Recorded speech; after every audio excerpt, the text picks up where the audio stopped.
내가 하늘로서 내려온 것은 내 뜻을 행하려 함이 아니요 나를 보내신 이의 뜻을 행하려 함이니라. 나를 보내신 이의 뜻은 내게 주신 자 중에 내가 하나도 잃어버리지 아니하고 마지막 날에 다시 살리는 이것이니라. 내 아버지의 뜻은 아들을 보고 믿는 자마다 영생을 얻는 이것이니 마지막 날에 내가 이를 다시 살리리라 하시니라. 아들이 차를 빌려달라고 합니다. 자동차를요. 아들은 당연히 차가 없어요. 그래서 제 차니까 당연히 아들이 운전을 할 수 있는지 없는지를 이제 따져볼겠죠. 자, 운전을 할 수 있습니다. 나이가 10대 정도 됐어요. 19, 20 이렇게 운전을 하겠다고 하니 차를 빌려줄 건데 왜 운전할 거냐 물어보니까 농구장에 가는데 농구장에 친구랑 같이 가고 싶다고 합니다. 그래서 생각해보길 어제 비가 왔고 또 진흙탕길을 달렸기 때문에 차가 좀 지저분합니다. 안에도 고구마랑 과일이랑 좀 넣어놨던 것이 있어서 내부에도 지저분해요. 그래서 애한테 이야기를 합니다. 야, 기왕에 갈 거 차 빌려줄 테니까 세차도 좀 하고 청소도 좀 하고 하면 네 친구도 좋아하지 않겠냐? 그러면 나도 기분 좋을 것 같다. 이렇게 약속을 하고 차를 빌려주기로 했습니다. 이제 마침 2주가 흘러가지고 당일이 되었어요. 애한테 아침에도 보니까 차가 안 깨끗해요. 혹시 너 오늘 차 빌려 가기로 하지 않았냐? 맞대요. 근데 왜 아직 세차도 안 했느냐? 세차 꼭 해야 돼요. 차만 빌려주면 안 돼요. 이러는 겁니다. 너 나랑 약속을 하지 않았느냐? 약속을 한 거니까 그 약속 지켜줘야지 라고 말을 했습니다. 애가 갑자기 문 밖을 나가면서 문을 꽝 하고 닫으면서 나가는 거예요. 아버지의 마음이 어떻겠습니까? 썩 좋지는 않습니다. 그 네 차냐? 내 차지. 안 빌려줄 거야 하면 되겠지만 아버지는 그런 마음까지는 없습니다. 마침 2시가 되어서 애가 이제 차를 빌려갈 때가 됐어요. 2시쯤 보니까 애가 좀 늦긴 했지만 이제 그제서야 세차를 합니다. 내부에도 씻고 외부에도 닦고. 그래서 마침내 애가 차를 다 씻었으니 세차했으니 차를 빌려줬습니다. 아이는 친구를 1명, 2명씩 이제 픽업을 하고 그래서 농구장까지 이제 도착을 했어요. 그래서 친구들이 야 이거 네 차 아니잖아. 아빠 차지. 야 좋은데 고마워 하면서 친구들은 어쨌든 우리 아들로부터 좋은 호의를 이제 받게 되었죠. 너 친절하구나. 그래 나 원래 그런 사람이야. 이런 이야기를 하면서 아이는 친구들한테 좋은 영향력을 미치고 이제 돌아왔습니다. 자, 아버지와 아들 사이에 농구장 가는 데 있어서 자동차를 빌려준 그 사건을 놓고서 아들은 아버지의 뜻을 이루었을까요? 이루지 않았을까요? 아버지와의 약속한 것이 있었지만 그 약속을 이루었을까요? 이루지 않았을까요? 사랑하는 청년 여러분, 우리는 신앙 생활을 합니다.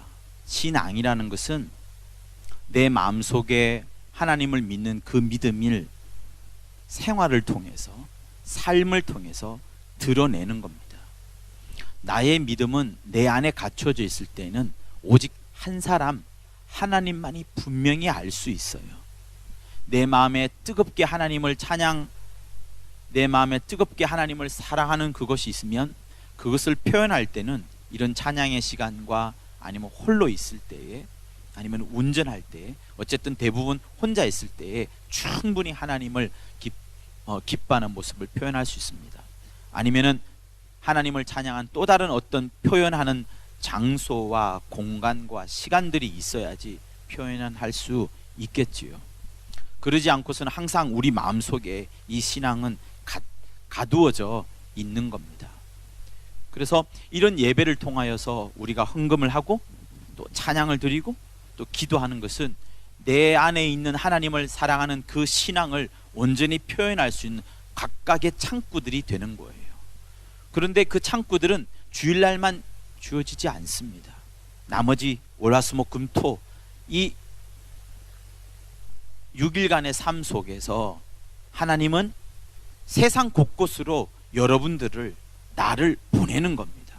그래서 세상 곳곳으로 마치 보내가지고 선교사처럼 그곳에서도 조금이라도 하나님의 뜻들이, 하나님의 말씀의 씨앗들이 뿌려지기를 간절히 원하시는 것이 하나님이시고, 또 그것을 위해서 성령을 보내어 주었습니다.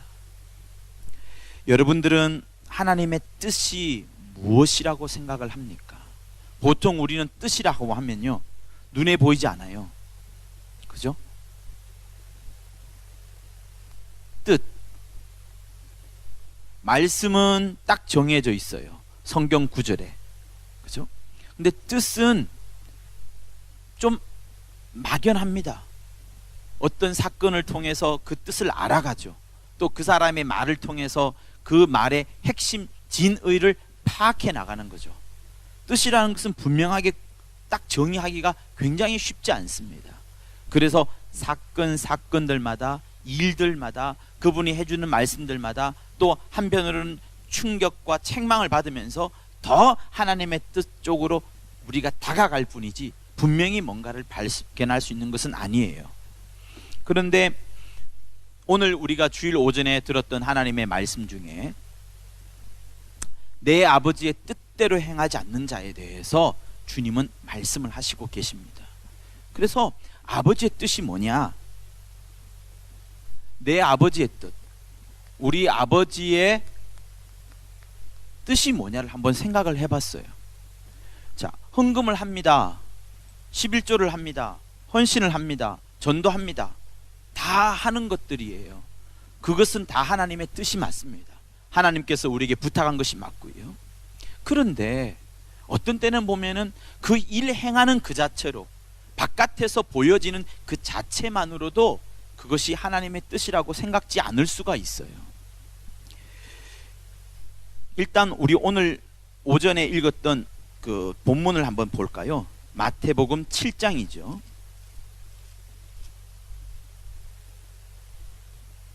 자, 마태복음 7장 21절에 보면 이런 말씀을 합니다. 나더러 주여 주여 하는 자마다 천국에 다 들어갈 것이 아니요 다만 하늘에 계신 내 아버지의 뜻대로 행하는 자라야 들어가리라 라고 말씀을 합니다. 이까지는 좋아요. 아버지의 뜻대로 행하는 자라에 들어가리라 하니까 그 정도까지는 내가 충분히 이해가 됩니다. 그런데 22절을 보면 그날에 많은 사람들이 예수더러 이르기를 주여 주여 우리가 주의 이름으로 선지자 노릇을 하며. 사랑하는 성도 여러분, 청년 여러분, 이곳에서 혹시 누가 선지자 노릇을 할 만큼 능력 있는 사람, 선지자의 노릇을 할 만큼 주의 일을 열심히 하는 사람이 있습니까? 아마 없을 거예요. 저도 선지자는 안 됩니다. 그러면 적어도 저보다는, 지금 여기서 말씀을 전하는 저보다는 훨씬 더 뛰어난 사람인 것 같아요. 근데 그 뛰어난 사람이 주의 이름으로 선지자 노릇을 했는데 하나님께서는 이 사람이 불법을 행하는 자라 라고 말하고 내게서 떠나가라 라고 말을 하고 아버지의 뜻대로 행하지 않았다라고 말씀을 합니다. 두 번째 사람, 주의 이름으로 귀신을 쫓아내며. 한국교회에서 성락교회만큼 귀신 많이 쫓아내는 데가 없습니다. 그러면 이 말씀은 오히려 장로교회나 귀신 쫓지 않는 교회에서는 오히려 자유로울 수 있어요. 뭐 나 이 정도까지 하지 않으니까 오히려 귀신 쫓는 게 잘못된 것이다 라고 오해하면서 생각할 수도 있겠어요. 그렇지만 이 본문이 말하는 게 뭡니까? 주의 이름으로, 예수 이름으로 귀신이 떠나간다는 거 우리 너무나도 잘 알지 않습니까? 그런데 그 귀신을 쫓아내는 축사 역시도 하나님께서는 나한테 맞지 않는 거고 불법을 행하는 것이고 내게서 떠나가야 될 만큼 그것일 수 있다라는 가능성을 굉장히 내포하고 있습니다. 왜? 22절에는 많은 사람이라 말하거든요. 한두 사람만이 고른 것이 아니라 많은 사람이 주의 이름으로 귀신을 쫓아내지만 아버지의 뜻대로 행하지 않았기 때문에 쫓겨난다는 것을 말을 합니다. 또 세 번째, 주의 이름으로 많은 권능을 행하지 아니하였나이까 이렇게 말씀을 합니다. 그러니 여러분, 이 세 가지 범주의 세 가지의 공통점이 뭡니까? 모두가 다 주의 이름으로 주의 선지자 노릇하고 주의 이름으로 귀신을 쫓아내고 주의 이름으로 권능을 행했지만 결국에는 무엇에서 반하는 거예요? 그들의 행동과 그들의 겉으로 보여지기에는 축사하고 권능을 행하고 선지자 노릇을 하고 심지어 예언도 했겠지요. 다 했지만 그것이 아버지의 뜻대로 하지 아니하는 경우에는 예수께서 마지막 날에 불법을 행하는 자들아 내게서 떠나가라 이렇게 말한다면 우리는 엄청난 충격을 받지 않을 수가 없습니다. 우리가 왜 신앙생활 하나요? 하나님의 나라에 갔을 때 아버지 앞에 인정을 받는 그것이 최고의 기쁨인데 불법을 행했다라고 말하고 내게서 떠나가라 말을 하고 내가 그토록 이 땅에서 주의 이름을 불러가면서 많은 일을 했었지만 그것이 가장 핵심인 아버지의 뜻대로 하지 않은 경우라면 큰일 난다는 것을 지금 오늘 오전에 우리 본문에서 읽었던 말씀인 겁니다. 그러면 우리는 고민을 해봐야 돼요. 나는 축사도 하고 여기는 기록 안 돼 있지만 전도도 하고 헌신도 하고요, 전도도 하고 사람들보다 누구보다도 봉사도 많이 하고요.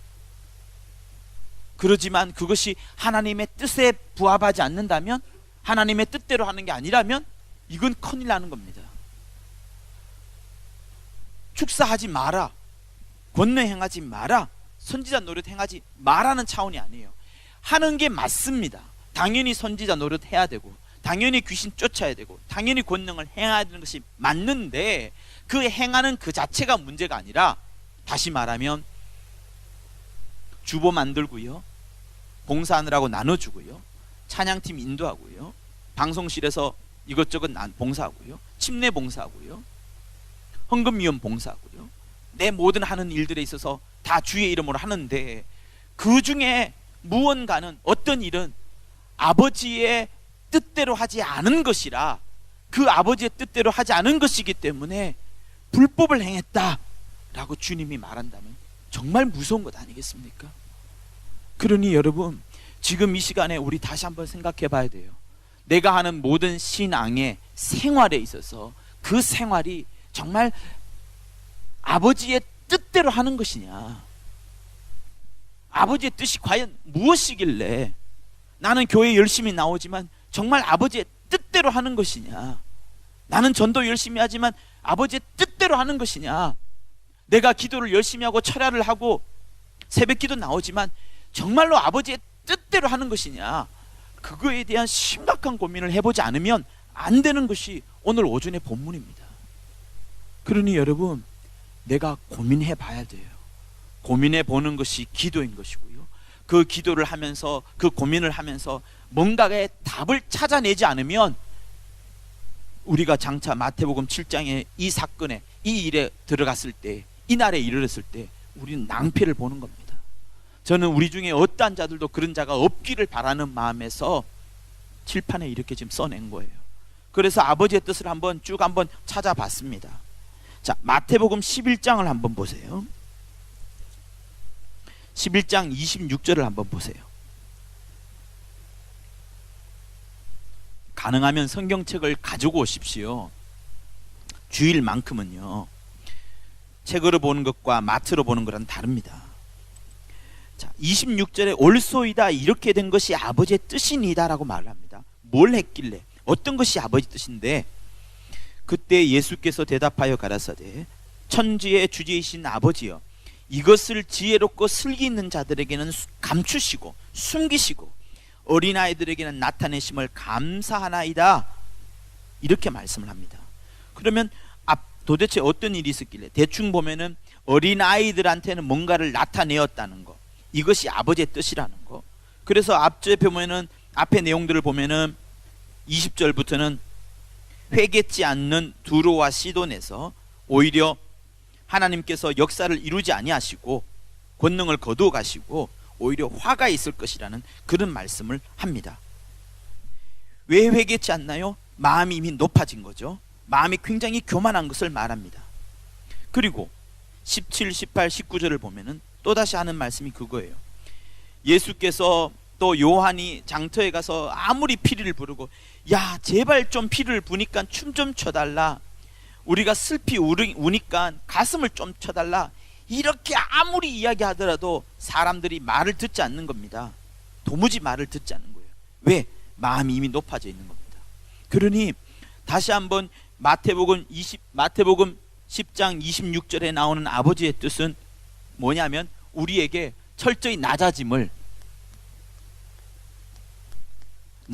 거, 어린아이처럼 겸손한 거, 아이처럼요, 이런 것이 일단은 마태복음 11장에 나오는 예수께서 우리에게 가르쳐 주시는 아버지의 뜻인 것을 알 수 있습니다. 자, 여러분, 우리가 신앙생활하면서 얼마나 마음이 높아져요? 저도 간혹 설교하지 않습니까? 목사가 연차수가 올라가면 교만해진다고요. 여러분들도 나중에 장로와 안수사지가 되면 마음 낮춰야 됩니다. 미리 기도하는 거예요. 나보다 더 연약한 사람, 나보다 부족한 사람을 세울 수 있을 만큼 그 정도가 되어야 되는 겁니다. 내 자리를 양보해 줄 수 있을 만큼 그 정도가 되어야 됩니다.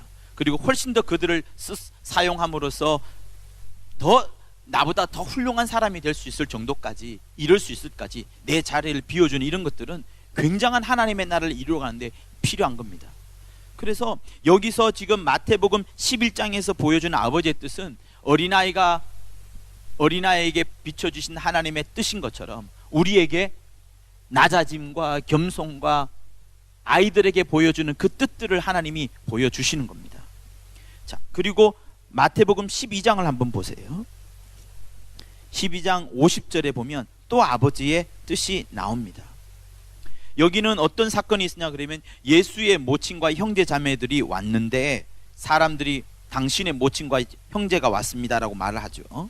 그때 예수께서 하시는 말씀이 제자들을 손을 내밀어서 가르칩니다. 그러면서 누구든지 하늘에 계신 내 아버지의 뜻대로 하는 자가, 곧 제자들을 향하여서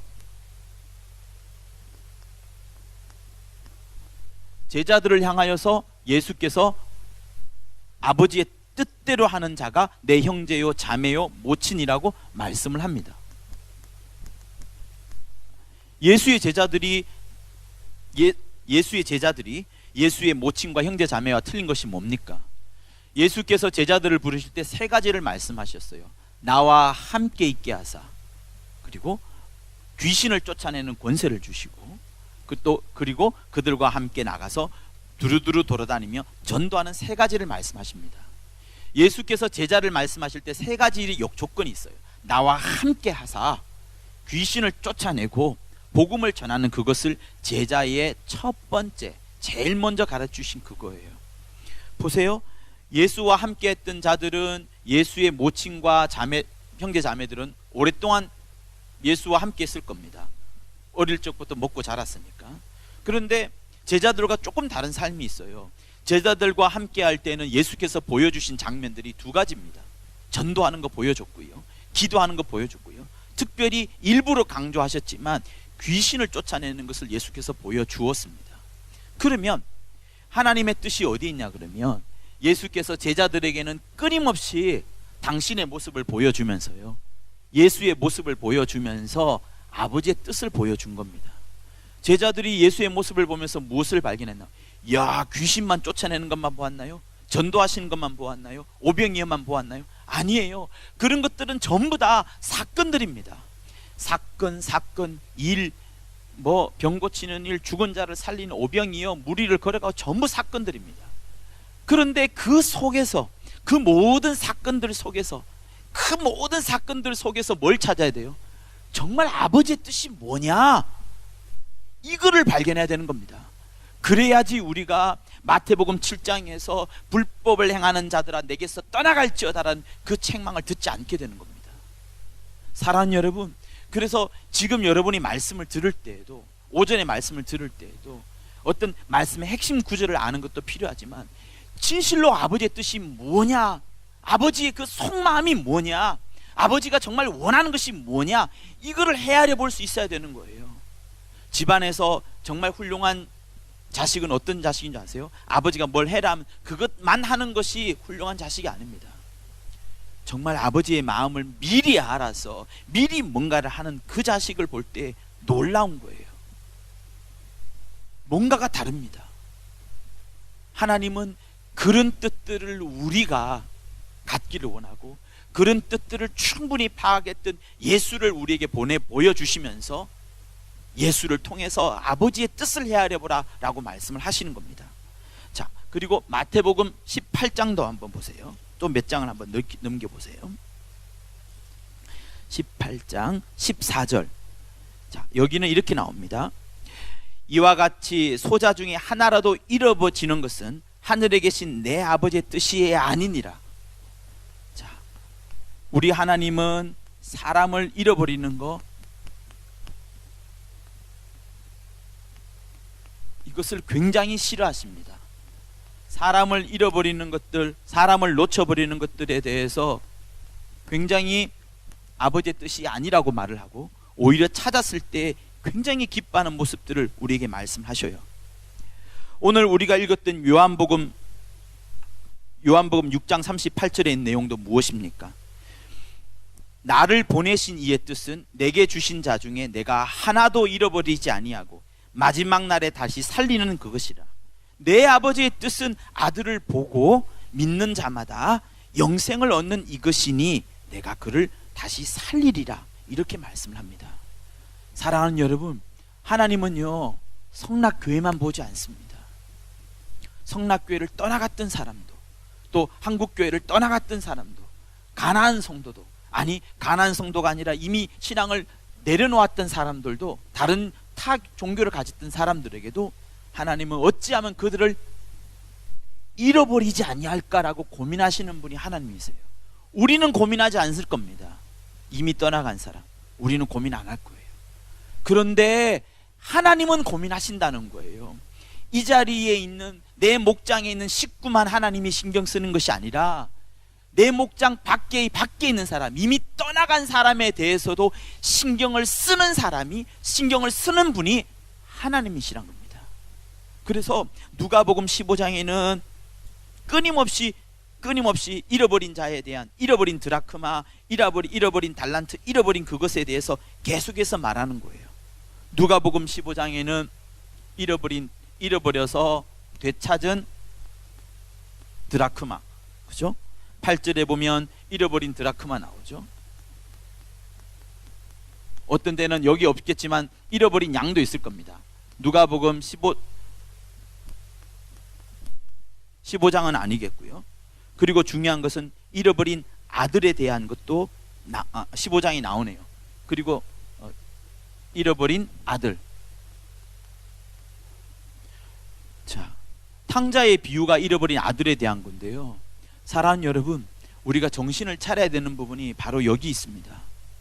첫째 아들은 아버지 집에 있었어요. 첫째 아들은 교회에서 열심히 신앙생활합니다. 최고의 직분을 갖고서 누구보다도 봉사를 많이 합니다. 그리고 아버지께서 맡긴 직분에 충성을 다하죠. 헌신 다하고 기도 다하고 새벽 기도 다하고 철야기도 하고 뭐든지 다 합니다. 그런데 첫째 아들에게 빠진 게 하나 있어요. 뭐가 빠지냐? 아버지의 뜻은 모르는 겁니다. 설마 아버지가 집 나간 아들을 기다리겠느냐? 설마 아버지가 집 나간 아들에 대해서 마음 아파하겠느냐? 상상도 못하지요. 왜? 둘째 아들이 돌아왔을 때 첫째 아들이 하는 행동을 보면, 또 그가 말하는 것들을 보면 첫째 아들은 둘째 아들에서 완전히 잊어버린 거예요. 그냥 아버지께서 맡기신 일만 열심히 하는 겁니다. 그러니 여러분, 제가 지금 여러분들에게 말씀드리고자 하는 것은 무엇이냐면, 내가 하는 일, 내가 하는 직분, 내가 해야 될 그것은 물론 해야 됩니다. 중요해요. 그런데 말이죠, 거기서 우리가 한 걸음 더 나아가자 그러면 그 일을 하는 데 있어서 왜 하느냐, 무엇 때문에 하느냐, 거기서 아버지의 뜻은 뭐냐, 봉사를 하긴 하는데 진실로 여기에 된 아버지의 뜻이 뭐냐, 이거를 발견하는 것이 필요합니다. 우리 신앙생활이라는 것은 종교생활이 아니에요. 뭘 해야 되고 이것 해야 되고 저것 해야 되고 일찍 나와야 되고 새벽 기도해야 되고 이걸 말하는 것이 아닙니다. 하나님은 우리에게 가장 원하시는 것이 뭐냐면, 제발 주인의 마음을 좀 알아달라. 너희의 주인의 마음을 좀 알아달라. 너희를 가장 사랑하는 그 아버지의 마음을 좀 알아달라. 내 뜻을 좀 알아달라 하는 그겁니다. 영어에 이런 표현이 있죠. 이게 무슨 뜻이에요? 보여요? 기프트. 뭐예요? 선물. 기프트가 무슨 단어에서 나왔어요? 주다에서 왔잖아요. 그죠? give. 주다에서 뒤에 R자를 붙이면 주는 사람입니다. 주는 사람이 giver가 되는 거고요. 받는 사람은 선물을 받는 거예요. 우리가 선물을 받고서 선물 때문에 기뻐합니까? 아니면 준 사람의 마음 때문에 기뻐합니까?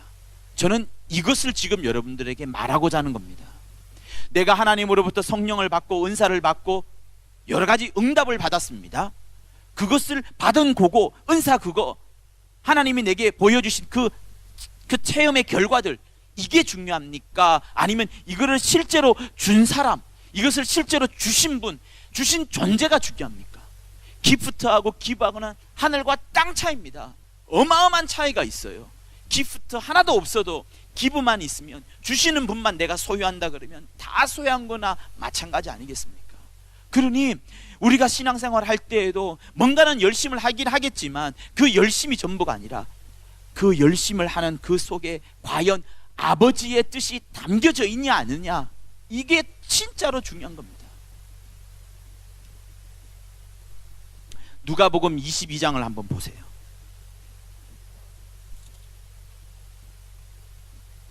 (42절) 누가복음 22장 42절에는 도저히 우리가 감당하지 못할, 예수께서만 감당할 수 있는 그것을 말씀을 합니다. 아버지여 내 원대로, 아버지여 만일 아버지의 뜻이거든 이 잔을 내게서 옮기시옵소서. 아버지의 뜻이 아니라는 거예요. 이 잔, 자기가 죽어야 될 잔, 자기가 이것을 마시고 죽어야 되는, 곧 십자가에서 죽어야 되는 것이 아버지의 뜻이라는 것을 반대로 말하잖아요. 아버지여 만일 아버지의 뜻이거든 이 잔을 내게서 옮기시옵소서. 아버지는 옮기시지 않았어요. 그러니 예수께서 십자가에서 달려서 돌아가셔야 되는 것은 아버지의 뜻이라는 겁니다. 그러나 내 원대로 마옵시고 아버지의 원대로, 아버지의 뜻대로 되기를 원하나이다 라고 말씀을 합니다. 사랑하는 여러분, 우리 모두는 예수의 피가 있음으로 인하여서 영생을 얻어요. 예수의 피가 없으면 절대로 구원함을 못 받습니다. 그래서 예수께서 십자가에 달려 돌아가셔야 되는 것은 하나님께서 그에게 명하신 그겁니다. 그런데요, 한번 봅시다. 제가 첫 화두 시작할 때 농구 자동차 빌려간 아들 이야기했죠. 아들은 어쨌든 세차했어요. 세차를 한 이유가 뭡니까? 차를 타고 가야 되니까. 아버지가 나중에 화낼 거니까. 그리고 세차하다 보니까, 세차하니까 자기도 기분 좋거든요. 친구한테 뽐낼 수도 있고. 그렇지만 그 세차를 한 중요한 이유는 농구장에 가야 되니까, 친구를 태우고 농구장에 가야 되니까 그것 때문에 한 거예요. 그것이 목표입니다. 그것이 꿈이었어요. 그것이 그 아들의 뜻이었습니다. 그런데 아버지는 차를 빌려준 이유가 뭐냐 하면 아버지의 뜻을 알고서 아버지의 뜻 때문에 빌려준 겁니다. 그러면 가장 아버지의 뜻대로 하는 아들이라면 아버지께서 나랑 약속을 했으니 아버지가 가장 기뻐하는 대로, 아버지 중심으로, 아버지가 원하시는 대로, 아버지가 원하는 모양대로 그렇게 세차를 할 것이고, 그러면은 오히려 기분 좋을 거예요. 세차할 때 억지로 하니까, 자기 차를 억지로 빌려야 되니까 그 강요나 그 억지의 마음에서 툴툴거리면서 했겠죠.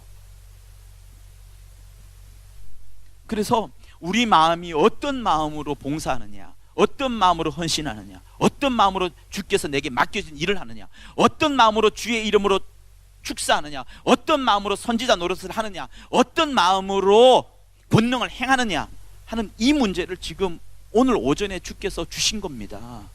그러니 우리의 모든 행동에 있어서 다시 한번 뒤집어 봐야 돼요. 내가 이것을 하는 것이 정말 아버지의 뜻대로 하는 거냐. 여러분, 아버지는요 우리에게 일을 맡기실 때 절대로 강요하면서 맡기지 않습니다. 툭 던져주더라도요 그 아들이 그 던져준 일을 기쁜 마음으로 하기를 바라죠. 저는 한때 이런 생각을 했어요. 여기 있는 본물처럼 아버지여 내 원대로 마옵시고 아버지의 원대로 되기를 원하나이다. 예수께서 십자가에서 달려 죽으셔야 됩니다. 피를 흘리셔야 됩니다. 피가 있어야지 구약의 모든 제사가 완벽하게 이루어졌던 것처럼 예수께서도 마지막 제사를 이제 끝내시는 거예요.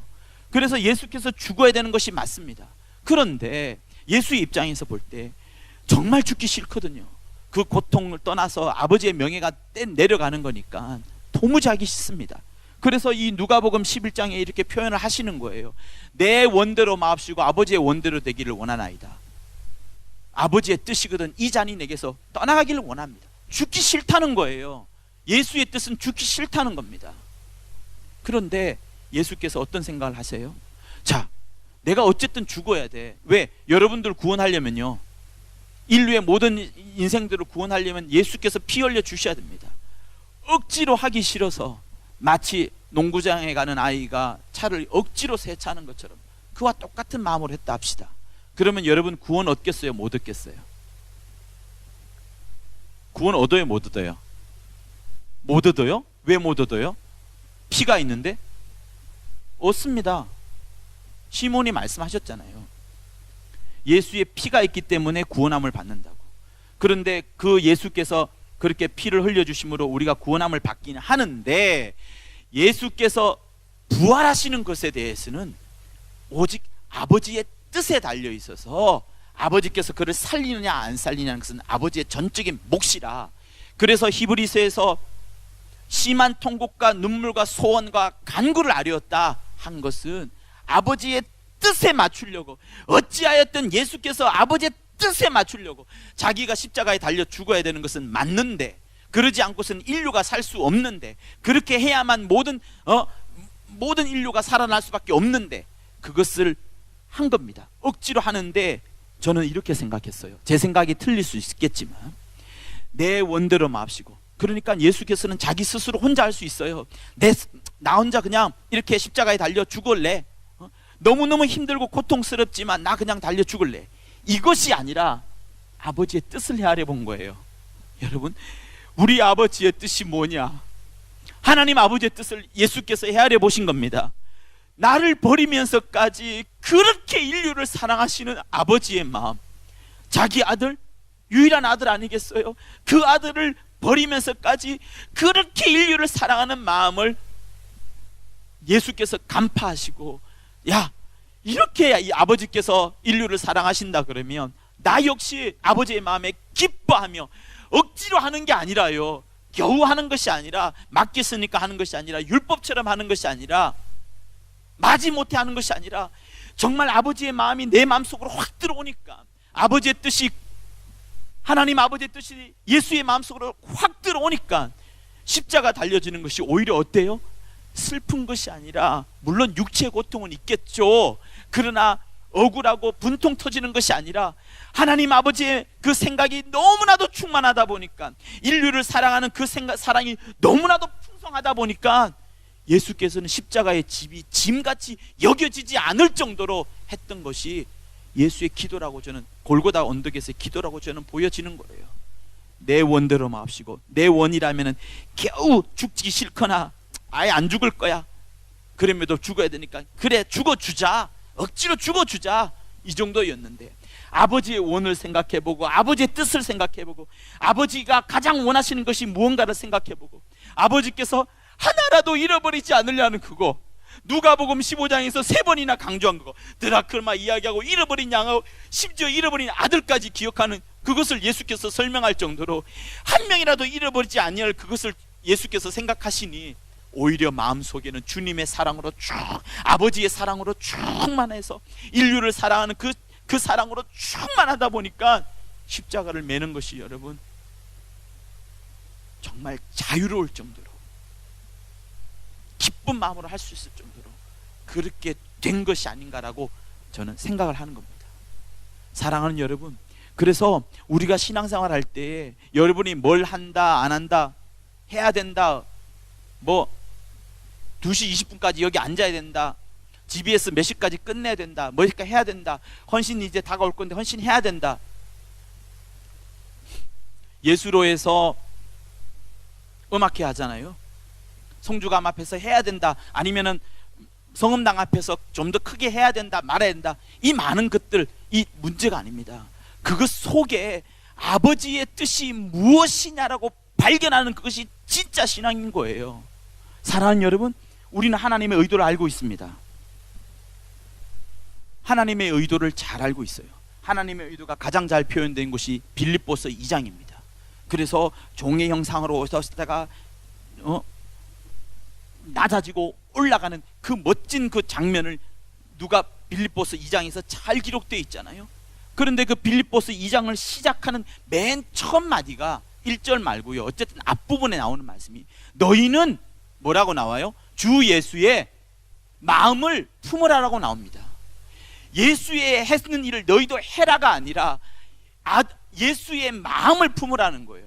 그렇기 때문에 우리가 신앙생활하면서 하나님의 말씀을 읽으면서 제자들의 모습을 보면서, 제자들이 주님을 봤던 모습을 보면서 항상 기억해야 될 것이 뭐냐면 주님의 마음은 무엇이었는지, 아버지의 뜻은 무엇이었는지, 예수께서 어떤 마음을 품었는지, 정말 그 뜻은 무엇인지. 뜻이라는 것은 뭔가를 딱히 정할 수 있는 부분이 아닙니다. 그러나 우리가 면면히 예수께서 일어났던 모든 사건들을 통해서 볼 때 무엇이 느껴져요? 주님의 그 사람들을 사랑하는 마음, 더러운 원수들을 정말로 싫어하는 마음, 아버지께 엄청난 영광을 돌리는 마음, 무엇을 하더라도 항상 아버지께 영광을 돌렸던 마음, 길 가다가 밀 이삭을 받아 먹더라도 그것 역시 아버지께 영광을 돌리는 마음, 병자를 고치고 눈먼 자를 눈뜨게 하고 무리를 걸어가고 오병이 일으킬 그때에도 또다시 생각하는 아버지에 대한 생각, 이것이 성경에 나오는 그 핵심 아니겠습니까? 이거를 어떻게 성경으로 말할 수가 있어요? 어떻게 구주를 일일이 다 말합니까? 그러니 우리 신앙생활에 있어서 아버지의 뜻을 헤아려 보는 것이 굉장히 필요합니다. 그런데 우리는 뭘만 생각해요? 어떻게 하면 내가 받을 나에 대한 응답, 내가 받은 은사, 내가 받은 간증거리 다 자기에게 주어진 것만 생각하지, 저 멀리 주어져 있는 기버, 주신 분은 생각하지 않는 거예요. 너희는 이 세대를 본받지 말고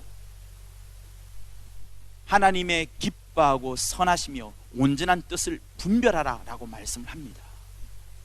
여러분들 각각의 삶에서 일어나는 모든 일들이 있을 거예요. 하루하루 만나는 사람, 하루하루 부딪히는 사건들, 그때에 뭘 생각하겠습니까? 아버지의 뜻은 무엇인지. 그래서 내가 성령으로 충만하지 않고는 도무지 아버지의 뜻을 헤아려 볼 수가 없는 거예요. 선지자들은, 구약에 나오는 선지자들은 메시아가 왕으로 올 것이다, 멋지게 올 것이다, 절대 죽지 않는 존재처럼 왕으로 오실 거기 때문에 예루살렘을 회복하실 것이고 이스라엘을 완전히 원위치로 돌려놓을 것이다 라고 많은 선지자들이 이야기를 했습니다. 그런데 성령은 뭐라 그래요? 아니라 예수께서 오시면 죽으셔야 되는 것이고, 예수께서 고난받으심이 우리에게 힘이 되고 능력이 되는 것이고, 예수께서 고난과 멸시와 고초를 당하지 않고서는 우리가 도무지 살아날 수 없다는 완전 역전의 이야기를 해주시는 겁니다. 그래서 내가 성령으로 충만하지 않고는, 그리고 아버지의 뜻을 늘 헤아려 보지 않고는 내가 봉사를 하든 뭘 이걸 한다 안 한다, 했다 안 했다, 이게 중요한 거 아니에요. 그거는 종교생활인 겁니다. 하나님이 우리에게 원하시는 것은 항상 아버지의 뜻이 어디 있느냐, 아버지의 마음이 어디 있느냐, 그걸 헤아려 보는 거예요. 여러분, 과부를 찾아가고 고아를 찾아가고 눈먼 자를 찾아가고 나사로를 찾아가고 할 때 여러분, 거기서 주님의 무엇을 봅니까? 주님의 놀라운 이적을 봅니까? 이적 그만 보세요. 거기서 예수의 마음을 한번 보세요. 그 마음을 우리가 가지라는 겁니다. 이적 행했으니까 너희들 까불지 마, 예수께서 이렇게 능력 있는 분이시야, 이거로 우리가 버스팅 끼고 자만심을 갖는 것이 중요한 것이 아니라, 예수께서 왜 찾아갔나요? 왜 이적을 행하셨나요? 왜 오병이어를 일으켰나요? 왜 무리를 걸으셨나요? 어찌하였든 제자들을 아끼려고, 제자들을 보호하려고, 믿는 자들에게 믿음을 심어주려고 끊임없이 하나님의 사랑을 우리에게 보여주려고 하는 것이 예수의 뜻 아니었습니까? 그러면 우리 역시도 하나님이 우리에게 원하시는 것은 바로 그건 거예요. 그렇게 하지 않으면 오늘 본문에 있는 7장처럼 불법을 행하는 자라 내게서 떠나갈지어다. 내가 늘 도무지 알지 못한다. 이거를 말씀하는 겁니다. 축사 많이 한들, 주의 이름 아무리 많이 불러본들, 권능을 행한들, 선지자 노릇을 한들, 뭔가를 한들 안 한들 중요한 것이 아니라 아버지의 뜻, 우리 하나님 아버지의 뜻, 아버지의 뜻, 이것이 중요한 거예요. 농구하는 그 친구는 사람들에게 좋은 것 줬어요. 덕을 베풀었죠. 타인과의 관계에 있어서 이 친구는 자기 친구들에게 굉장한 덕을 베풀었습니다. 친구들은 이 친구한테 너 kindness, 너 정말 친절하다 이렇게 말할 겁니다. 친구와 그 사람 사이에는 아무런 관계 없어요. 아무런 문제 없습니다. 그러나 아버지와의 관계에 있어서는 아버지의 뜻은 깨진 겁니다. 그렇다면 기왕에 처음부터 아버지의 뜻대로 아버지께서 내게 시켰으니 아버지 차이고, 또 내가 청소하고 나면 아버지가 얼마나 기쁘겠어. 아들이 기뻐하는 모습에 또 아버지가 또 기뻐하는 거니까 그 많은 것들을 생각해 보면 청소하는 것이 그렇게 재밌을 것인데, 재밌게 청소하고 기쁘게 청소하면 아버지도 좋아하고 나중에 친구도 덕을 베풀었으니까 너 최고다라고 말할 것이고 타인과의 관계도 맺어지고. 그러니 여러분, 우리 모든 신앙생활의 핵심이 뭐냐면 아버지가 어디 있느냐, 아버지의 뜻이 뭐냐, 아버지의 뜻은 어디를 향하고 있느냐, 아버지의 뜻은 누구를 바라보고 있느냐, 아버지가 정말 어떤 데 영광 받기를 원하느냐, 아버지가 정말 나를 통해서 찬양 받기를 원하느냐, 아버지께서 내가 돈 많이 모은 걸 원하느냐, 뭘 하기를 원하느냐, 이거 아니에요. 아버지의 뜻이 어디 있냐, 아버지의 뜻이 어디냐, 이건 겁니다. 첫째 아들이 집 나간 탕자 비유에서 첫째 아들이 몰랐던 게 그겁니다. 아버지의 뜻은 모르고 집안일만 열심히 하는 거예요. 근데 아버지의 뜻은 잃어버린 사람을 잊어버리지 않으려고 하는 그 마음이 있거든요. 끝까지 우리를 사랑하고 우리가 포기한 사람까지도 끝까지 사랑하고. 나는 그렇게 못해요. 저 정말 못합니다. 계파 사랑 못해요. 분열파 사랑 못합니다. 그런데 그게 아버지의 뜻이라면 저는 어떻게 해야 돼요? 고민하고 염려, 고민하고 또 기도해야 되겠죠. 그 마음을 행하지는 않더라도 그 마음을 내가 품어야 되는 게 아버지의 뜻 아니겠어요? 사랑하는 여러분, 신앙생활이 그러므로 쉬운 것 같지만 쉽지 않습니다. 그러나 한편으로 예수께서 십자가를 짊어지셨을 때, 그때 짊어지심이 기쁨으로 짊어지셨다 정도라면 그는 아버지의 마음을 더 헤아려 봤을 것이고, 아버지의 마음속으로, 아버지의 뜻 속으로 늘 아버지를 생각하고, 나 보내신 이의 뜻을 행하러 왔으니까, 예수께서 다른 거 하러 온 것이 아니니까, 사람들한테 칭찬받으러 온 거 아니니까, 헌금 모으려 온 거 아니니까, 오병이 일으키는 건 아니에요. 나사로 일으키려고 온 거 아닙니다. 돈 받으려 온 거 아니에요. 예수께서 오신 중요한 뜻은 나 보내신 이의 뜻을 행하려 하는 것입니다. 그게 핵심이에요. 그러니 보내신 자의 뜻을 늘 생각하는 것이 예수의 마음이었습니다. 그러면 우리는 어떻게 해야 될까요? 우리 역시도 우리를 보내신 자, 우리를 사랑하시는 자, 그 아버지의 뜻을 헤아려 보는 것이 신앙생활의 핵심 중에 핵심인 겁니다. 사랑하는 청년, 대학생 모두가 다 하나님 아버지의 뜻을 헤아려 보고 그 뜻 속으로 들어가. 그 뜻이 얼마나 원대하고 얼마나 사랑이 넘쳐나고 얼마나 긍휼이 넘쳐나고 얼마나 우리를 용서하고 또 용서하고 또 용서하고 몇 번이라도 용서하고 용서하려는 것이 아버지의 뜻, 얼마나 멋져요. 그 속에 들어가서 찬양하는 게 얼마나 기쁩니까? 심지어 내게 죽음이 올지라도 그것이 두렵지 않을 만큼 기쁨이 넘쳐날 정도로 아버지의 뜻 속으로 들어가야 되는 거예요. 저는 예수께서 십자가를 억지로 매지 않았다는 그것을 어떻게 확인할 수 있냐 그러면, 제가 틀릴 수 있어요 여러분. 제가 이건 틀릴 수 있는 부분인데, 아브라함이 자기 아들 죽일 때 여러분 억지로 한 거 아닙니다. 기쁜 마음으로 했어요. 그러니 심지어 아브라함도 그렇게 했는데 예수께서 십자가를 맬 때에 억지로 맺기 쉽겠는 거예요. 억지로 매지 않으려면 어떻게 해야 돼요? 아버지의 마음을 또 헤아려 본 겁니다. 아버지의 마음이 어디 있고 아버지의 마음이 어디 있고 아버지의 마음. 그러니 명절날 여러분 추석날에 부모님 생각하지 않고 나 혼자 놀러 간다, 영화 보러 간다, 그 악한 거예요. 돈 한 푼 안 보내더라도 부모님에 대한 생각해야 돼요. 부모님에 대해서 기도해야 되는 거예요. 부모님을 축복해야 되는 거예요. 원수를 축복해야 되는 거예요. 그게 아버지의 마음이니까, 그게 우리 하나님 아버지께서 우리에게 원하시는 거니까, 세상 사람들은 하지 않으니까 나보고 하라는 거니까, 믿는 자로 하라고 하는 거니까, 그것이 신앙생활인 겁니다. 사랑하는 우리 청년 대학생 여러분 모두가 다 아버지의 뜻, 하나님 아버지의 뜻, 그 아버지의 뜻을 헤아려 보고 그 아버지의 뜻대로 행할 수 있는 우리 모두가 되기를 예수 이름으로 부탁을 드립니다. 할렐루야. 예수의 한번 하며 받은 말씀을 갖고 간절히 기도하도록 하겠습니다. 예수여.